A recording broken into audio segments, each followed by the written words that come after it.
The importance of this issue to me is best demonstrated by the news, which was much reported again today.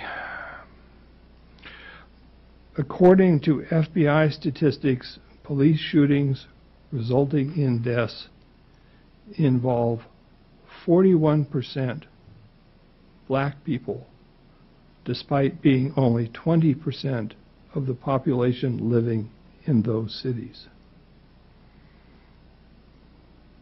41% of the casualties, 20% of the population. Black lives matter. The court and the citizens of Seattle will not be held hostage for payment of increased compensation and benefits to be afforded protections guaranteed to them by the Constitution of the United States of America. I don't know how to be any more direct than that.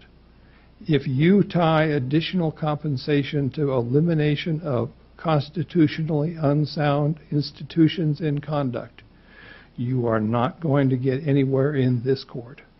And frankly, I think that the entire city of Seattle would march behind me in that position. The story of police reform in Seattle is a story about the community. When I was getting ready for today, I went on the docket and I found letters early in the case that community groups had sent to the Department of Justice even before this case was even started. And these are groups like Mothers for Police Accountability. And one can very easily draw a line from those recommendations before this case even started from community groups to the recommendations that we are all talking about today, including some of the things that the monitor has recommended and that Your Honor talked about. Because often this discussion is focused on officer discipline. When an officer crosses a line, that's what gets attention. Will this officer get fired? Will he or she be criminally prosecuted? And that conversation is important, but it's just a small part of this reform effort. It's an important safeguard, the disciplinary system part of it, but it doesn't replace the work being done under the consent decree. And so many of the policies, the training, the systems that are now being replicated, as the city attorney mentioned, are focused on that prevention. SPD is making great progress under this court supervision. Changing the fundamental culture of Seattle policing is a massive undertaking, and much work remains.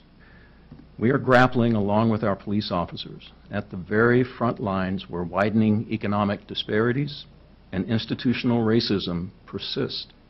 These are all exacerbated by questionable past criminal justice policies that do little more than fill our prisons and jails, together with inadequate funding for education and training, allowing a schools-to-prison pipeline to fester. There is additional training and policies in regards to bias-free policing. I think the events of the last 6 months should be a lesson to all of us that we are not there yet. Is the system at this time perfect? No. Does it need constant attention? Yes.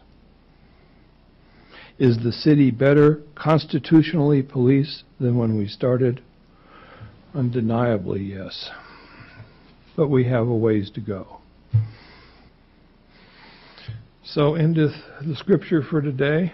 Thank you all for your hard work, and this hearing is in recess. Thank you. All rise, please. Court is in recess.